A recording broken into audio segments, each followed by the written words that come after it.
Hi hello மக்களே, welcome to SVK kitchen vlogs. இன்றைக்கி நம்ம என்ன செய்ய போகிறோன்னா ஆல் டைம் ஃபேவரட் தொன்னை பிரியாணி தான். வாங்க எப்படி செய்கிறதுன்னு பார்க்கலாம்.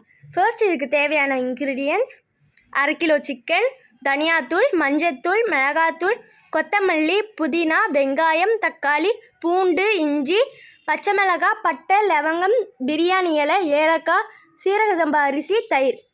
வாங்க செய்யலாம். ஃபர்ஸ்ட் ஒரு பவுலில் 1/2 கிலோ சிக்கன், மஞ்சத்தூள், மிளகாத்தூள், மல்லித்தூள், தயிர், தேவையான அளவு உப்பு, இது 5 ஒன்றா சேர்த்து நம்ம நல்லா பெரட்டி எடுத்துக்கலாம்.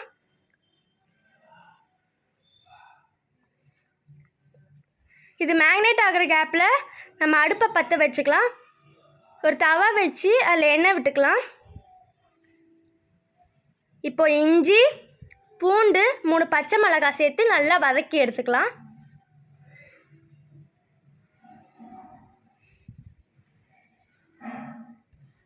தொன்னை பிரியாணிக்கு மெயினே இந்த மசாலா தான். இப்போ இதில் புதினா, கொத்தமல்லி சேர்த்துக்கலாம். இதை மிக்ஸி ஜாரில் போட்டு நம்ம நல்லா அரைச்சி எடுத்துக்கலாம். இந்த மாதிரி பேஸ்ட் மாதிரி இருக்கணும். இப்போ ஒரு குக்கர் வச்சு அதில் எண்ணெய் விட்டுக்கலாம். நான் 1 ஸ்பூன் இதில் நெய் ஆட் பண்ணியிருக்கேன். மணமும் சுவையும் சூப்பராக இருக்கும். இப்போ நம்ம கட் பண்ணி வச்சுருக்க இந்த வெங்காயத்தை சேர்த்துக்கலாம். பச்சை வாசனை போகிற அளவுக்கு நல்லா வதக்கி எடுத்துக்கலாம். இப்போ நம்ம கட் பண்ணி வச்சுருக்க தக்காளி சேர்த்துக்கலாம். இது 2த்தையும் போட்டு நல்லா வதக்கி எடுத்துக்கோங்க. இப்போ நம்ம அரைச்சி வச்சுருக்க இந்த பேஸ்ட்டை இதில் சேர்த்துக்கலாம்.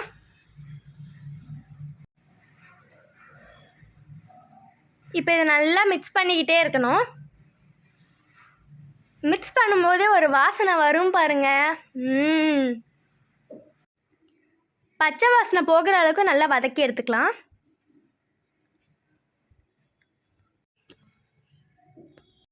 நல்லா வதங்கின பிறகு மஞ்சத்தூள், மிளகாத்தூள், மல்லித்தூள், கொஞ்சமாக கரம் மசாலா ஆட் பண்ணிக்கலாம். தேவையான அளவு உப்பு. இப்போ நம்ம மேக்னேட் பண்ணி வச்சுருக்க சிக்கனை இதில் சேர்த்துக்கலாம். கலர் பார்க்கும்போதே ஆஹா! எண்ணெய் நல்லா பிரிஞ்சு வரும்போது 1 கப் அரிசிக்கு 2 கப் தண்ணி ஊற்றிக்கலாம்.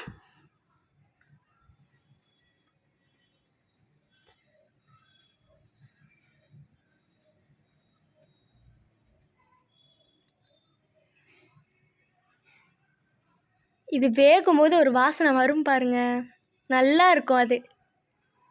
இப்போ இது வெந்து வர இந்த கேப்பில் நம்ம மேலே வெயிட்டுக்கு தண்ணி வச்சு தம் போட்டு எடுத்துக்கலாம். அவ்வளோதாங்க, நம்ம தொன்னை பிரியாணி ரெடி. என்ன சாப்பிட்ணுன்னு தோணுதா? அப்போ சீக்கிரமாக செஞ்சு பாருங்கள். ஃபைனலாக தொன்னையில் வச்ச தொன்னை பிரியாணி ரெடி.